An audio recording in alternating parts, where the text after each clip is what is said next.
Hey everybody, this is my forge. I made it myself, but it's seen some pretty good use and I need to revamp it. So right now this is a bit too high for me, so I'm going to drop it down. I'm actually going to make it a bit wider. So my forge, I put it on wheels so I can wheel around my shop, my garage actually. And so I'm going to take a video here to dismantle it. So I'm going to start with my burners. So it's nothing to my burners. I think I seen a video on YouTube which helped me make this one. So right now I've already loosened it, so I'm gonna, it's kind of hand tight. It's supposed to be hand tight except for this guy. Oh, there we go. So it's already been loosened off, so it's not how, usually it's a lot harder, so, and I need a wrench, but that's my hose. So this is the main valve, which I want to change to a ball valve like these guys, just for a quick shut off, but that's my main valve. And these are my, each burner I can adjust how much flow I have to adjust the heat. I don't use a regulator. Some people think it's unsafe to not use a regulator, but all a regulator does is exactly what throttling a valve does, and that's regulate pressure. So you're totally okay to hook up to your bottle like this. But if you're not sure, use a regulator. I've had nothing but problems with regulators. They need to be sometimes serviced, and you need to take them apart because sometimes they get filled with garbage for some reason. If you have dirty propane, I don't know. But I've found some residue in my propane tanks over the years in my regulators, and it's been a pain in the butt. So what I'm going to do is I'm going to cut. See, I made my frame here, just tacked it with some scrap steel. I don't have a video of when I made this from several years ago, but the brick inside's seeing better days, and my opening is so small. I don't do bladesmithing, I do ornamental work, so I need to have a bigger opening here to accommodate some of the things that I work on instead of, because I don't have a coal-fired forge. So I'll continue this video in a bit as I dismantle it. Alright, so here I am. I'm going to take the top off because I'm going to keep the top in a full assembly. It's just easier with my burners because nothing's going to change on the burner side. So I'm going to take the top off and cut these tacks, and I always just tack my frame together in case I need to modify it. So I'm going to take the top off first, then I'm going to remove my landings and work my way down, and then I'm going to readjust the base. And once I readjust the base to the width I want, then I'll be able to build it back up. And once I do that, then you'll see the process. I will pause it in between each step because I am doing this with a cell phone and I don't do very good at video editing. Hang tight as I get cut. Alright. I think I'm ready to take this off. Oh, no, I forgot one here. So I will cut that off right now and pull this guy off, and I can go a little bit more there. So hang tight. Alright, here we go. Try to take this off.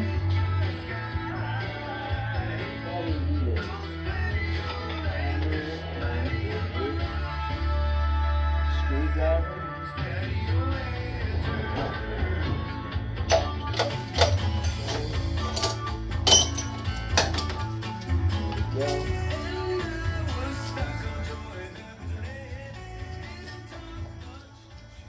Didn't realize my radio was so loud as I'm wearing earplugs, so here we go.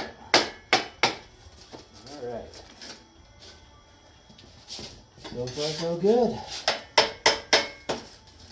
There we go. Let's see if I can pull it off without breaking any bricks. Oh, I got a spot back here. So look at it as de-engineering this, or reverse engineering actually. And so how I take it apart is pretty much how it goes back together.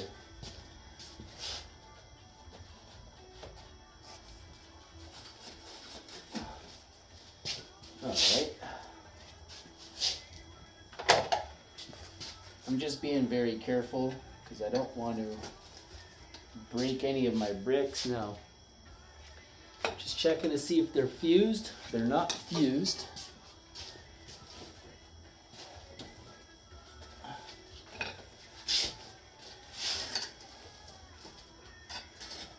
Okay, so the resistance is just compression. Probably gonna end up breaking some bricks. So from this point, there we go. I'm confident I can get this out in one piece. Oh, there we go. Got it out in one piece. I'll drop it.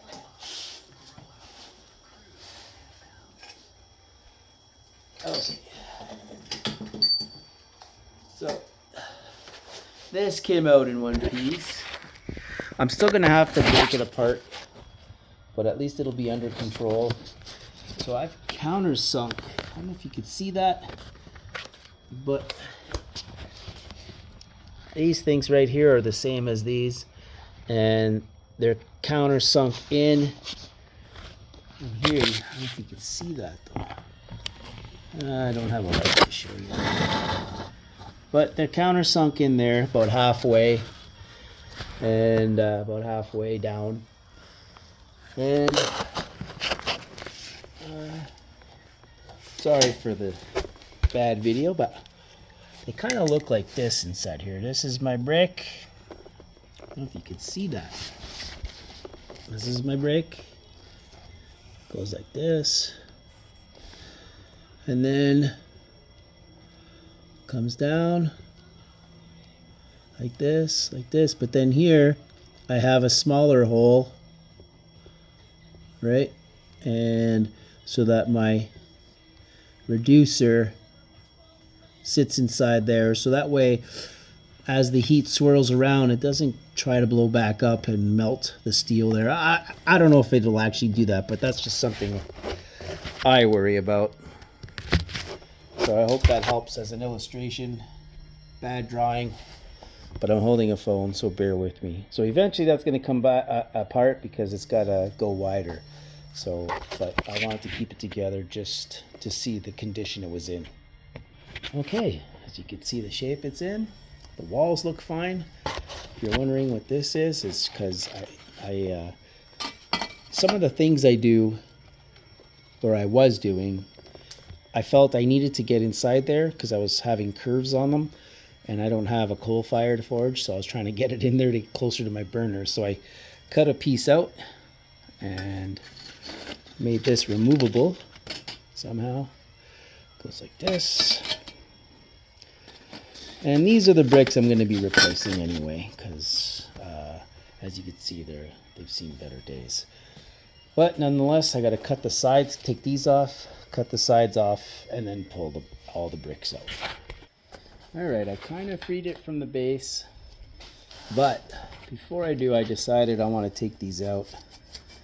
I don't know, just thought it'd be cool. I might end up breaking a couple here.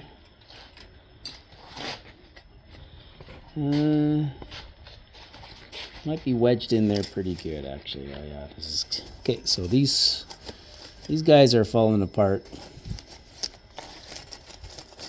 you know, which is kind of expected because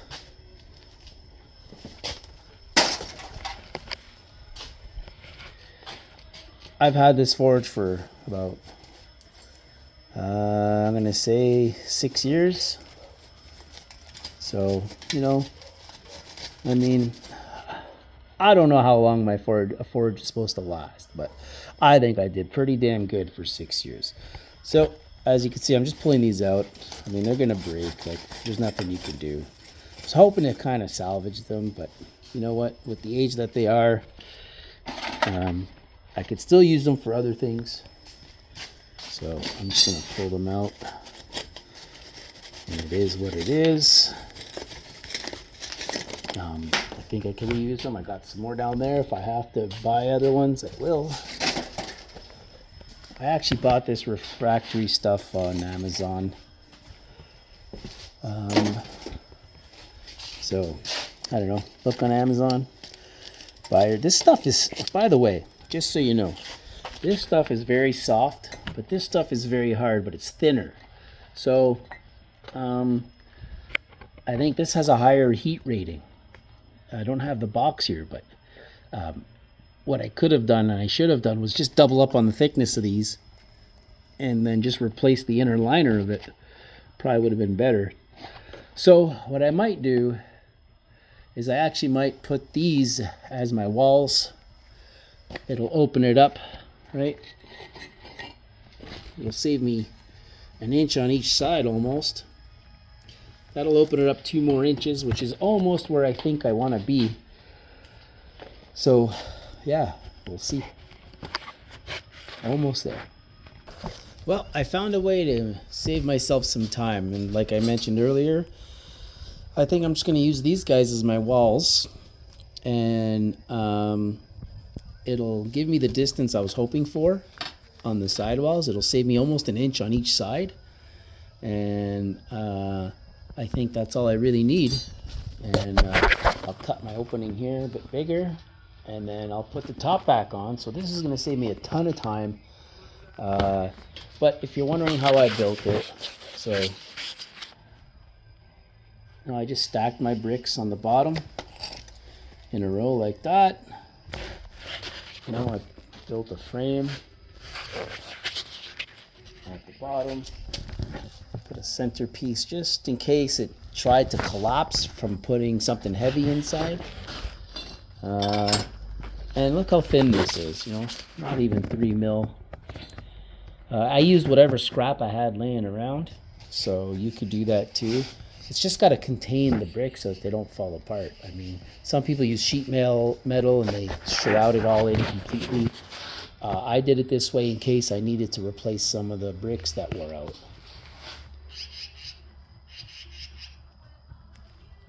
All right, I'm going to put this thing back together. Well, first, as you can see, all this garbage in here, I'm going to clean it all out, make it a nice flat surface again, and then I'll put it back together. All right, I need to show you something that I found interesting. Over time, a layer has crystallized and solidified really hard. And I think it's a good protector to have that. So I don't want to remove these old bricks. And I got this soft spot here. Remember I had mentioned it's really soft?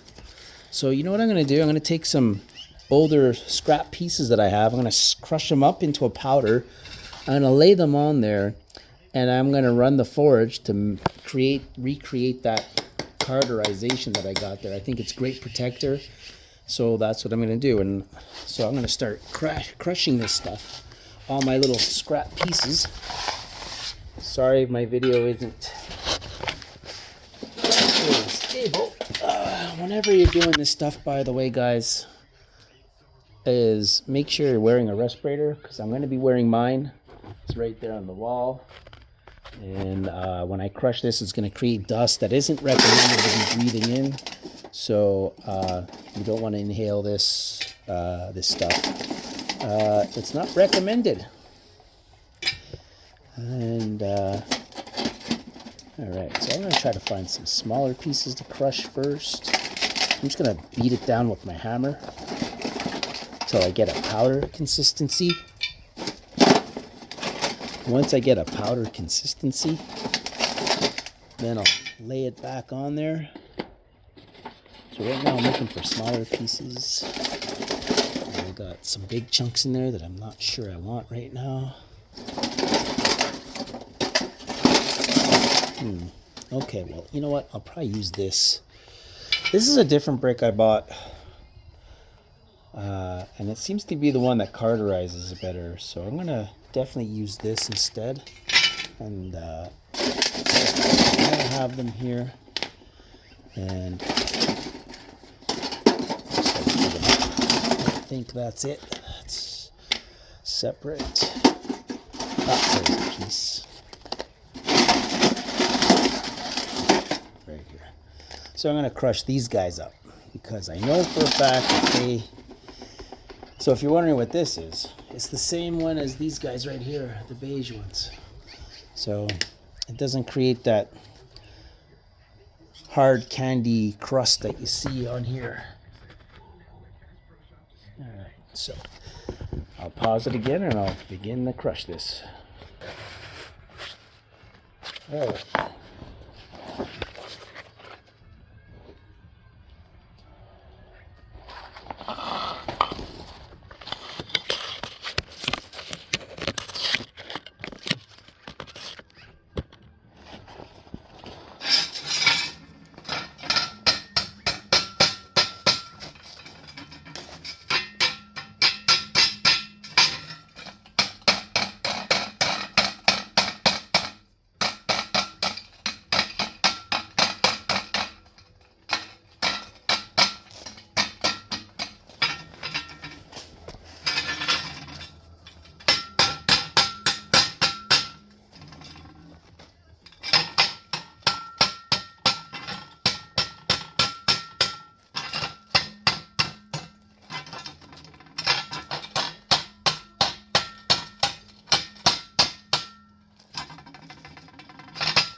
All right, here we are back at it. This is what I'm going to do. So it's not cut yet. I crushed that refractory stuff because it's a different style than the other two. So it's going to crystallize hopefully. And what I'm going to do when I put it back together, I'll run my burner and slowly heat it up and then hopefully melt that layer back in there. We'll see. You'll be here to see it. All right, everybody. I got it back together. It's nice and wide open now. I'm going to put my burners back on, and then I'm going to light it up and let it bake that stuff in there and hopefully melt, which should take a bit. It looks like it's a perfect opening for what I need to do. I don't do blades, so I don't need a smaller opening. I don't do blades yet, I should say. I do have plans to do a new lawnmower blade, but I'm in no rush, seeing that summer is just about over. So here it is. I put it back together, saved myself some time. I didn't have to actually make it as wide as I thought I did. So gained about 2 inches, and that's all I needed. So I'm put my burner back in, and I'll continue this video. Okay, so I've got my burners in. I'll close my valve now. There's a bit of a controversy.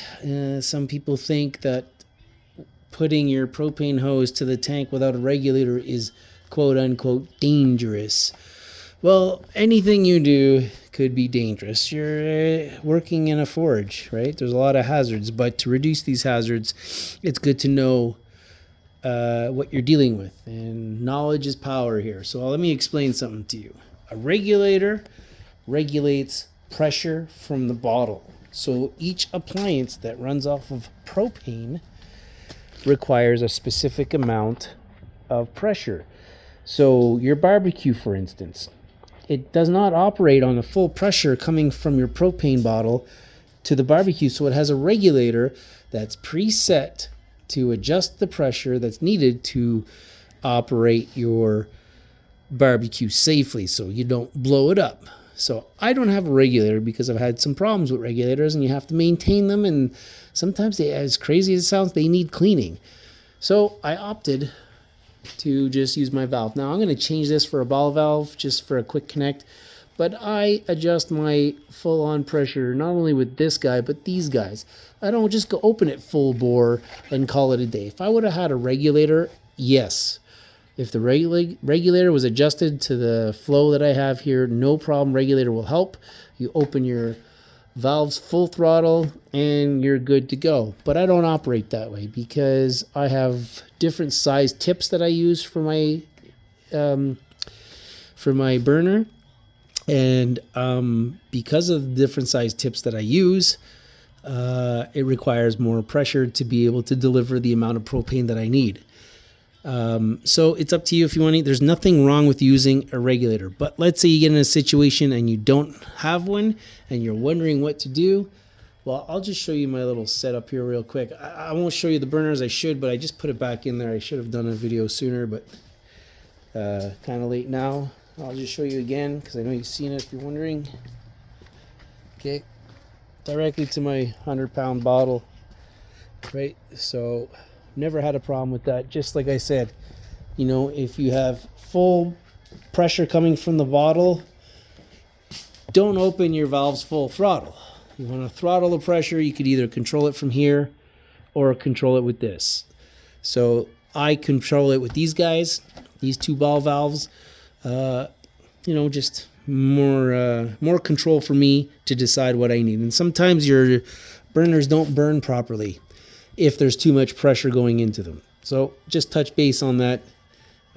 Some people were giving me grief a while back and saying how it was unsafe to do that and don't listen to what I say. Well, these people aren't technically completely wrong, but at the same time, they're not technically completely right either. Everything has its use and purpose. Okay, so I'm gonna light my burners and I'm gonna start cooking that refractory that I got there to get a nice hard crusty layer in there. So that might take some time.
Show you the bake.